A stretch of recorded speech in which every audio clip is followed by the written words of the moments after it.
Todos bien sabemos lo que significa una pérdida, ¿verdad? Da igual quién seas, las condiciones en las que vivas o siquiera importa cuánto dinero tengas, a todos nos llega algún día, ya sea por nosotros mismos o algún familiar, amigo, ser querido, conocido. La muerte es algo inevitable para cada ser humano y aunque la esperemos o no, todos somos cobardes cuando ese deseo se vuelve realidad. Aquellos que desean su muerte por momentos, cuando están ante la situación correcta para hacerlo, simplemente dan un paso atrás por la cobardía real que sienten de no querer morir, y aquellos que realmente no le temen a la muerte o simplemente no tienen nada que perder ceden ante ese deseo macabro y cruel. A mí jamás me pasó el deseo de querer terminar con mi vida, pero sí tuve a un amigo que se suicidó, fue hace varios años, en la secundaria cuando tenía 14 años, para mis padres ya era casi un hombre por el simple hecho de que sabía hacer cosas del hogar por mi cuenta propia. Por otra parte, en la escuela era alguien bastante sociable, siempre fui así desde más chico, algunos amigos que tenía en la secundaria los conocí en primaria y desde entonces me quedé con esos amigos, pero poco a poco se sumaron más debido a los cambios de escuela que tenían, así como sumamos también perdimos a algunos que se fueron a otras escuelas, ya sea por mejor educación, mudanza o simplemente porque a sus padres la escuela no les convencía de todo. Mi amigo, llamémosle Kevin, fue uno de esos tantos amigos que se cambió durante la primaria, específicamente en el quinto año de primaria. Recuerdo aún ese día gris, todos tristes sabiendo que sería el último día que lo veríamos probablemente. Él con una sonrisa decía: tranquilos chicos, no lloren, aunque me vaya lejos seguiré en sus corazones y quizá en otro momento, cuando seamos grandes, los vuelva a ver de nuevo. Obviamente en ese momento no lo pensé por la tristeza o por la ingenuidad de ser un niño, pero era obvio que esa frase de despedida sus padres le habrán dicho que la diga o simplemente le habrán dicho algo similar para calmarlo al ver lo mal que se puso por terrible noticia. Quiero decir, ¿quién no se pondría así de mal sabiendo que esos amigos de la infancia que siempre estuvieron a tu lado, con quienes creciste, reíste y disfrutaste, ahora no sabes cuándo los volverás a ver de nuevo? Lo cierto es que ese día fue el último que lo vimos hasta que a mediados del primer año de secundaria, me enteré por mi mamá que los padres de Kevin se habían divorciado y que ahora él vendría con su padre a vivir en su antigua casa, lo cual significaba que iría a la secundaria con nosotros. Yo estaba muy feliz, pero esos días me puse pensativo, en si Kevin habría cambiado para mal, o si nos reconocería siquiera. Tantas dudas se formaron en mi cabeza que preferí no contarle al resto de mis amigos la noticia, prefería que se enteraran por su cuenta propia o más bien que ni siquiera lo supieran. Temía que empezaran a dudar tanto como yo y la bienvenida de Kevin fuera opacada por pensamientos intrusivos. De todas formas llegó el gran día. Un Kevin bastante cambiado entró a la escuela, lo reconocí al instante, su rostro no perdió sus rasgos anteriores y lo reconocí bastante rápido. A algunos de los chicos les sorprendió verlo y quedaron pensativos hasta que se presentó con el grupo por pedido del profesor. Evidentemente su voz cambió bastante, pero era él a fin de cuentas. Los que nos acordamos de él nos miramos mutuamente emocionados, sabiendo que nuestro amigo había vuelto. Cuando llegó la hora del recreo nos reencontramos con él, entre abrazos cálidos y intercambio de elogios hacia su nuevo estilo, bastante de emo en mi opinión. Kevin contó que aunque estaba feliz de vernos no se sentía muy bien por la situación familiar que pasaba. Pese a eso intentamos elevarle el y explicándole cosas sobre la tiendita que estaba cerca de los baños. Kevin no se notaba muy interesado por nada de lo que le mostraban los chicos, al contrario se mostraba rígido y frío como si intentara esconder algo, o eso pensé, pero no le di mucha importancia. A la salida de la escuela le pregunté si quería salir con nosotros para ir a comer una pizza por su regreso, pero él solo me dijo: se los agradezco pero no es necesario, además hoy debo hacer la cena y no puedo volver tarde. Lo entendimos y acordamos para hacerlo otro día. Francamente a todos nos sorprendió este cambio drástico de actitud. Él no era así en primaria, al contrario él era quien siempre proponía hacer algo, proponía salir al parque, hacer pijamadas, escaparnos de la escuela para ir al arcade entre tantas cosas, y ahora se reducía a nada.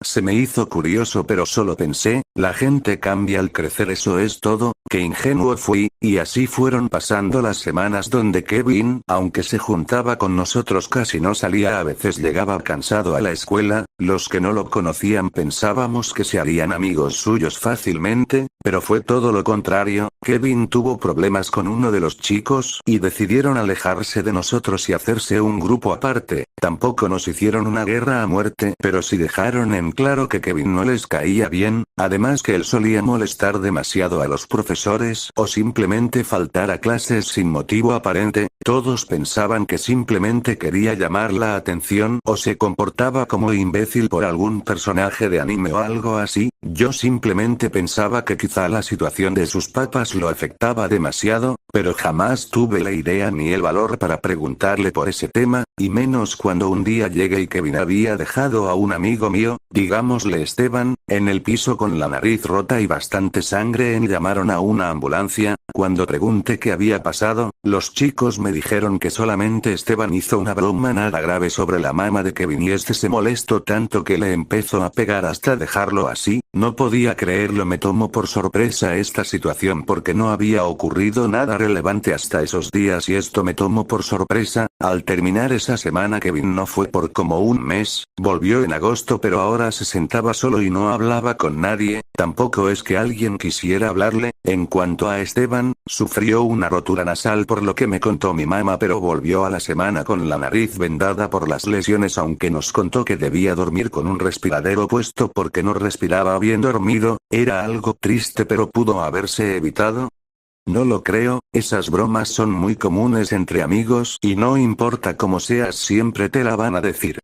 Las siguientes semanas estuve indeciso entre si hablarle a Kevin o no, pero cada cosa que hizo después de eso solo me hicieron no querer acercarme a él jamás, cosas simples como robarle el desayuno a un chico de primer año, hasta lo peor que pudo hacer, llevarse a una compañera, que le gustaba a Esteban, a los baños, abusar de ella de forma violenta, cosa por la cual lo suspendieron otro mes en vez de expulsarlo directamente. Kevin se fue volviendo cada vez más problemático hasta ese día, los chicos ya lo odiaban y más ahora después de esto. Mi postura era la de que había que hablarle y ayudarlo hasta ese momento que sentí indignación y asco por él, y así pasó un mes tremendo donde él no estuvo. Empecé a hablarme con una compañera llamada Mónica con la cual tuve un romance pasajero hasta cuarto año, pero fue algo muy hermoso en ese año. Los chicos comenzaron a también cumplir sus metas, como Esteban, que pese a su lesión en la nariz fue llamado para jugar en las inferiores de un Marcos, que consiguió la visa para viajar a ver el Mundial de Francia 1998, yo conseguí novia y pasé ese mes de pruebas de forma exitosa, todo iba bien hasta que llegó noviembre, Kevin volvió y los problemas también, ya era odiado por toda la escuela y en esas 2 semanas de clases a las que fue por última vez no se cansó de molestar a todos y de pelearse con todo el mundo, pero todo de forma verbal y nada físico, hasta una tarde donde en educación física nos tocó fútbol y él estaba en mi equipo, durante todo el partido se la pasó pegando y cuando le caía la pelota solo tiraba afuera como no queriendo jugar, le insistimos al profesor que lo saque pero no hizo caso, y en una pelota dividida le metió una patada en la cara a un compañero y ahí se armó todo, todos los del otro equipo fueron a golpearlo porque se habían cansado de él y de que la escuela no hiciera nada por sus actitudes estúpidas y malas conductas y en respuesta Kevin compañeros y dejó heridos a otros 4 antes de ser retenido por reo profesor, que hasta el día de hoy sigo preguntándome cómo llegó a ser profesor si se la pasaba todo el día con el teléfono. Kevin fue expulsado de la escuela luego de ese incidente y las clases terminaron abruptamente después de ese incidente. Los chicos apuñalados lograron sobrevivir de milagro y los padres presentaron quejas a la escuela por este incidente. Yo por mi parte no me replanteé jamás una posibilidad mínima de hablarle a Kevin o de siquiera ir a visitarlo, hizo todo lo posible para hacerse odiar por todo el mundo y me seguía preguntando el por qué. El año siguiente a eso pensé que sería un año más de escuela, pero todo lo contrario a eso. Un día volviendo de la escuela vi a Kevin en la puerta de mi casa, le dije: